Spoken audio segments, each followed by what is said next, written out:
Hello everyone, welcome back to the channel study with Radha. Guys, आज की इस video में हम डिस्कस करेंगे डीडीयू गोरखपुर यूनिवर्सिटी के एमकॉम फोर्थ सेमेस्टर के paper consumer behaviour and marketing research के कुछ इंपॉर्टेंट एमसीक्यूज को।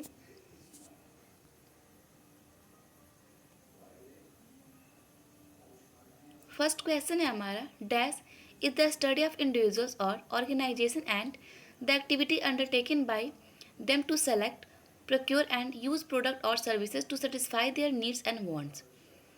व्यक्तियों या संगठनों का अध्ययन है और उनकी ज़रूरतों और चाहतों को पूरा करने के लिए उत्पादों या सेवाओं का चयन, खरीद और उपभोग करने के लिए उनके द्वारा की जाने वाली गतिविधियां हैं। तो वो कौन सी गतिविधि है ये हमको बतानी है। तो यहाँ पे जो ये गतिविधियाँ यानी कि ये जो प्रोसेस है वो हमारा होता है कंज्यूमर बिहेवियर नेशनैलिटी डेवलपमेंट। ठीक है, ऑप्शन नंबर बी हमारा करेक्ट हो जाएगा।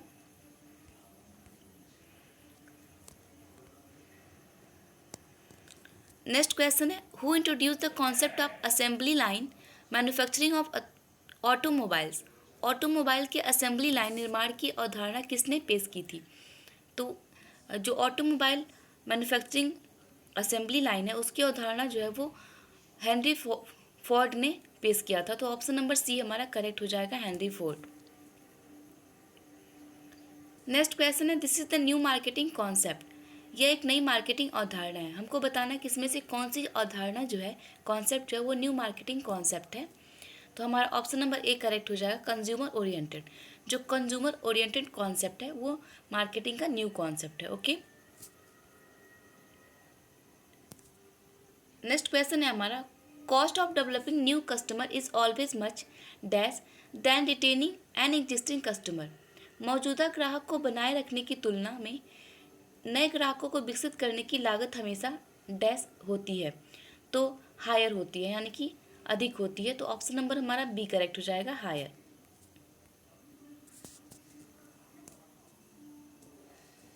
नेक्स्ट क्वेश्चन है हमारा, publicity by satisfied customer is the most effective and cheapest way to increase the business. Dash संतुष्ट ग्राहक द्वारा प्रचार व्यवसाय को बढ़ाने का सबसे प्रभावी और सस्ता तरीका है। तो संतुष्ट ग्राहक द्वारा प्रचार व्यवसाय को बढ़ाने का सबसे जो प्रभावी और सस्ता तरीका होता है वो होता है हमारा word of mouth. Okay, option number D correct हो जाएगा। नेक्स्ट क्वेश्चन है, dash are defined as the luxuries of which a consumer craves. Dash को विलासिता के रूप में परिभाषित किया गया है जिसके लिए एक उपभोक्ता तरसता है। तो ऑप्शन नंबर बी हमारा करेक्ट हो जाएगा, वांट्स। वांट्स को एक लग्जरी यानी कि विलासिता के रूप में परिभाषित किया गया है। यहाँ पे वांट्स को इसलिए लग्जरी के लिए परिभाषित किया गया क्योंकि जो हमारे वांट्स होते हैं, ह्यूमन के जो वांट्स होते हैं वो अनलिमिटेड होते हैं और उसके पास जो रिसोर्सेज अवेलेबल होती है वो मिनिमम होती है। ठीक है, लिमिटेड रिसोर्सेज अवेलेबल होती है और हमारे वांट्स जो होते हैं वो अनलिमिटेड होते हैं। नेक्स्ट क्वेश्चन है हमारा, the first step in developing a dash dash is a analyse the marketing in which the form of operating. विकसित करने में पहला कदम उस बाजार का विश्लेषण करना है जिसमें फर्म काम कर रही होती है। तो ये मार्केटिंग स्ट्रैटेजी है। ठीक है, यहाँ पे पूरा सेंटेंस हमारा होगा, the first step is developing a marketing strategy is to analyse the market in which the firm operating.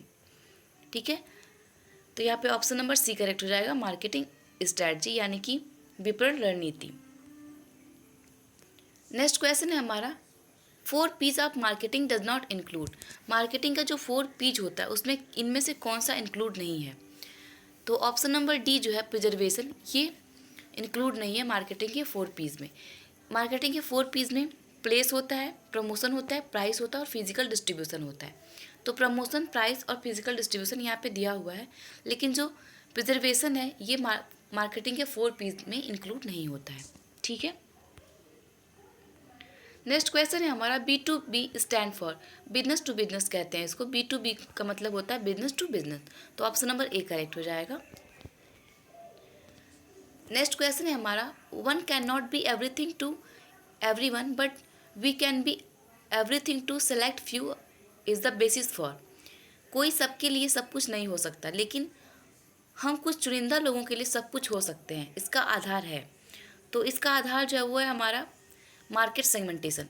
Market segmentation के थ्रू हम इसका बेस तैयार कर सकते हैं।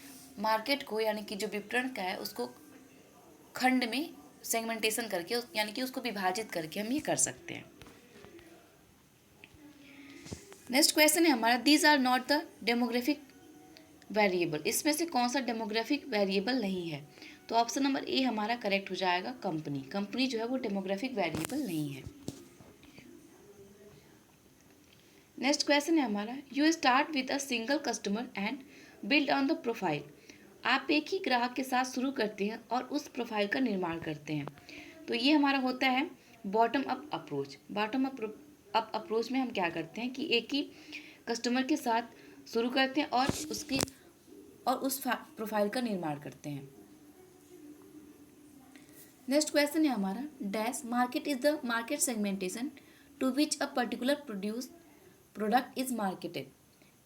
बाजार खंड है जिसके लिए एक विशेष उत्पाद का विपणन किया जाता है। तो टारगेट मार्केट जो होता है, मान लो टारगेट मार्केट वो मार्केट है जहाँ पे किसी पर्टिकुलर प्रोडक्ट को टारगेट करके मार्केट लगाया जाता है, इसी प्रोडक्ट को उस मार्केट में बेचना है। ठीक है, तो यहाँ पे हमारा करेक्ट स्टेटमेंट होगा, target market is the market segmented to which a particular product is market. Target market यानी कि जो लक्ष्य बाजार होता है वो बाजार का वो खंड होता है जिसमें एक विशेष उत्पाद का विपणन किया जाता है, यानी किसी पर्टिकुलर प्रोडक्ट को उसमें बेचा जाता है।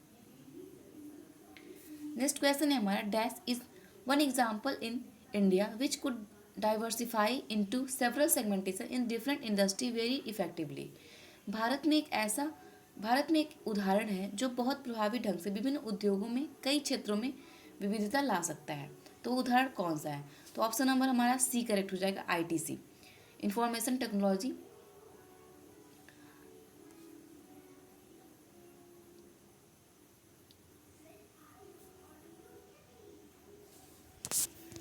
नेक्स्ट क्वेश्चन है हमारा, dash is the process of learning one's own culture. अपनी डैश डैश में अपनी संस्कृति को सीखने की प्रक्रिया है। तो अपनी संस्कृति को सीखने की जो प्रक्रिया है वो एनकल्चरेशन है। ठीक है, इसके थ्रू हम अपनी संस्कृति को सीख सकते हैं। नेक्स्ट क्वेश्चन है हमारा, which carnation flowers is the symbol of death is. सफ़ेद कार्नेशन का फूल मृत्यु का प्रतीक होता है। तो ये चाइना में होता है। ठीक है, ऑप्शन नंबर सी हमारा करेक्ट हो जाएगा। नेक्स्ट क्वेश्चन है, VALS is the acronym for. वेरस का संक्षिप्त रूप है। तो यहाँ विस्तृत रूप पूछना चाहिए, संक्षिप्त रूप नहीं पूछना चाहिए। ठीक है, तो इसका जो आंसर हो जाएगा वैल्यू एंड लाइफस्टाइल। ठीक है, तो ऑप्शन नंबर सी करेक्ट हो जाएगा, value and lifestyle. Next question है हमारा, this is not the element of learning. इनमें से कौन सा लर्निंग का एलिमेंट नहीं है? तो ऑप्शन नंबर डी करेक्ट हो जाएगा हमारा, इटिक्वेटर। ठीक है,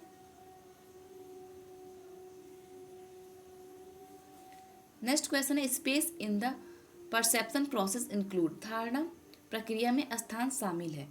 तो यहाँ पे करेक्ट आंसर हो जाएगा हमारा ऑल ऑफ द अबव।